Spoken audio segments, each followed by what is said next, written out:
जय हिंद दोस्तों। बात करते हैं आज भारत के विभिन्न बंदरगाहों की। यानी बंदरगाह उसे कहते हैं जहां पर जहाज लगता है, उसे क्या कहते हैं? बंदरगाह। जहां पर जहाज रुकता है उसे बंदरगाह कहते हैं। ठीक है। यानी भारत में कितने बंदरगाह है, कौन सबसे गहरा है, कौन सबसे कम गहरा है, ठीक है, कौन सबसे नया है, कौन सबसे पुराना है, इसके बारे में आज चर्चा करते हैं। तो बने रहे इस वीडियो में और चलिए स्टार्ट करते हैं भारत के विभिन्न बंदरगाहों की। तो देखिए दोस्तों, भारत की बंदरगाह यानी कि देखिए इस किताब में तो दिया गया है 12 बंदरगाह, लेकिन वैसे टोटल कुल 12 नहीं 13 बंदरगाह है। यानी भारत की बड़े बंदरगाह की बात करें तो टोटल बंदरगाह 13 है। ठीक है।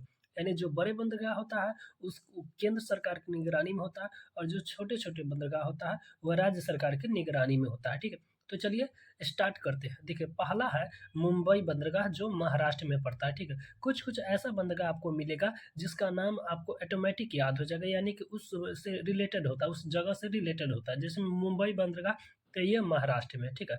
मुंबई बंदरगाह जो है सबसे बड़ा बंदरगाह है। बात करें सबसे बड़े बंदरगाह की, तो मुंबई बंदरगाह सबसे बड़ा बंदरगाह है। ठीक है। अब देखिए दूसरा का क्या है, नवाह सेवा बंदरगाह, यह महाराष्ट्र में पड़ता है। ठीक है। ये दोनों महाराष्ट्र में। ठीक है। यानी मुंबई बंदरगाह और नवाह सेवा बंदरगाह दोनों महाराष्ट्र में। ठीक है। अब देखिए दोस्तों, नाहवा सेवा बंदरगाह के नया नाम क्या है? जवाहरलाल नेहरू बंदरगाह। ठीक है। इसका नया नाम है जवाहरलाल नेहरू बंदरगाह। ठीक है। अब देखिए, और इसको क्या कहते हैं, ये क्या है, आधुनिक बंदरगाह है। ठीक है। यानी कि नावा सेवा बंदरगाह जो महाराष्ट्र में है यह आधुनिक बंदरगाह है। आधुनिक बंदरगाह की बात करें तो नावा सेवा। देखिए कतक कोलकाता यानी कि हल्दिया, ये पश्चिम बंगाल में पड़ता है। कोलकाता और हल्दिया नाम से स्पष्ट है, कोलकाता तो पश्चिम बंगाल में, हल्दिया भी पश्चिम बंगाल में। पूछेगा नदी पर बना बंदरगाह, तो ये हल्दिया बंदरगाह है। ठीक है। ऐसे नहीं पूछता है 10वां में, लेकिन आगे के एग्जाम में आपको इसे पूछता है तो बता देता है। ठीक है। यानी कि आपको मैं वो मतलब नॉलेज देना चाहता हूँ, तो ये नहीं कि मतलब 10th लेवल के देना चाहता हूँ, यानी कि उस लेवल तक लिए मैंने देना चाहता हूँ ताकि आप आगे की भी पढ़ाई करें तो आपको अच्छी तरह से कोई दिक्कत नहीं हो। ठीक है। यानी कि बंदरगाह से कोई भी रिलेटेड क्वेश्चन एक भी आए तो एक भी छूटे नहीं। ठीक है। या आप 10th की एग्ज़ाम दीजिए, या तो ऐसे मैं तो क्लास कराता हूँ 10th के, लेकिन मतलब आगे तक का भी नॉलेज इसमें इस वीडियो के माध्यम से हम देना चाहते हैं। ठीक है दोस्तों। तो अगर आपको ये मतलब वीडियो अच्छा लगेगा तो आप वीडियो को शेयर ज़रूर कीजिएगा, लाइक कीजिएगा और घंटी को ज़रूर दबा दीजिएगा। चलिए अगला स्टार्ट करते हैं चेन्नई बंदरगाह। तो ये तमिलनाडु में। देखिए दोस्तों, बात हम करते हैं चेन्नई बंदरगाह की, तो पूछ देगा कहीं, मैं इसे पूछता नहीं लेकिन पूछ देगा। चलिए, चेन्नई बंदरगाह यानी कि भारत के सबसे पुराना बंदरगाह कौन है? तो चेन्नई बंदरगाह। देखिए तुतीकोरिन बंदरगाह की बात करें तो ये भारत के सबसे कम गहरा बंदरगाह अगर पूछेगा तो तुतीकोरिन यानी तमिलनाडु में। दो गो आपको तमिलनाडु में, एगो तमिलनाडु में चेन्नई बंदरगाह, एगो तुतीकोरिन। ये भारत के सबसे कम गहरा है। और सबसे ज़्यादा गहरा की बात करें तो विशाखापट्टनम है, जो आंध्र प्रदेश में है। ठीक है। यानी पूछेगा भारत के सबसे गहरा बंदरगाह, तो विशाखापट्टनम आंध्र प्रदेश। सबसे कम गहरा तुतीकोरिन तमिलनाडु। ठीक है। सबसे पुराना तो चेन्नई। ठीक है। कहेगा, देखिए अब आगे कांडला बंदरगाह, यानी कंडला बंदरगाह गुजरात में पड़ता है। पूछेगा कांडला बंदरगाह कहाँ है? तो गुजरात में। कंडला बंदरगाह की बात करें तो कंडला जो बंदरगाह है ये क्या है, सबसे ज़्यादा इस पर व्यापार होता है। सबसे ज़्यादा व्यापार कहाँ होता है?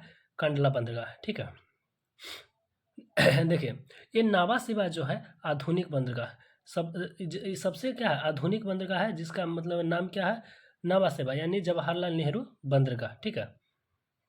अगला देखिए, ये कोचीन की बात करें तो कोचीन कहाँ पड़ता है? केरल में पड़ता है। यानी कि अरब सागर की रानी किसे कहा जाता है? तो कोचीन को। अब देखिए कहता है इनौर, इनौर बंदरगाह कहाँ है? तो इनौर भी तमिलनाडु में पड़ता है। इनौर बंदरगाह की बात करें तो तमिलनाडु में पड़ता है। दोस्तों इसमें से आपको मतलब इस ढंग से मैं बताते जा रहा हूँ ताकि कोई भी किसी भी प्रकार से घुमा के आपको क्वेश्चन पूछे तो कहीं से कोई दिक्कत नहीं होगा। देखिए प्रायद्वीपीय बंदरगाह कहाँ है? उड़ीसा में। प्रायद्वीपीय की बात करें कहेगा सबसे अधिक इनमें से किस बंदरगाह से चावल का निर्यात किया जाता है? तो प्रायद्वीपीय बंदरगाह जो उड़ीसा राज्य में। ठीक है। और चावल के लिए फेमस है कटक उड़ीसा का। ठीक है। विशाखापट्टनम। अब देखिए विशाखापट्टनम के बारे में तभी बताबे किया कि सबसे गहरा बंदरगाह है विशाखापट्टनम। ठीक है। सबसे गहरा बंदरगाह विशाखापट्टनम, सबसे कम गहरा तुतीकोरिन। अब देखिए मुर्मुगांव बंदरगाह की बात करें तो ये गोवा में पड़ता है। ठीक है। मुर्मुगांव बंदरगाह कहाँ है? गोवा में पड़ता है। ठीक है। मुर्मुगांव बंदरगाह की बात करें तो यहाँ पर सबसे अधिक पर्यटक आता है। ठीक है। यानी घूमने वाला लोग सब, पर्यटक किसे कहते हैं? यानी घूमे जो यात्री होता है, घूमने फिरने आता है, उसे क्या कहते हैं? पर्यटक कहते हैं। जैसे परिवासी पक्षी होता है, कभी कभी आ जाता है बिहार के बेगूसराय में, वैसे ये कहते हैं पर्यटक होता है। ठीक है। यानी घूमने वाला जगह सब पर्यटक स्थल कहलाता है, ठीक है। तो सबसे ज़्यादा पर्यटक आपको किस मतलब बंदरगाह पर जाता है, तो मुर्मुगांव बंदरगाह जो गोवा में पड़ता है। अब मंगलौर की बात करें, मंगलौर बंदरगाह के, तो जो कर्नाटक में पड़ता है। देखिए, तो आई होप यह वीडियो आप लोगों के दोस्तों बहुत अच्छा लगा होगा।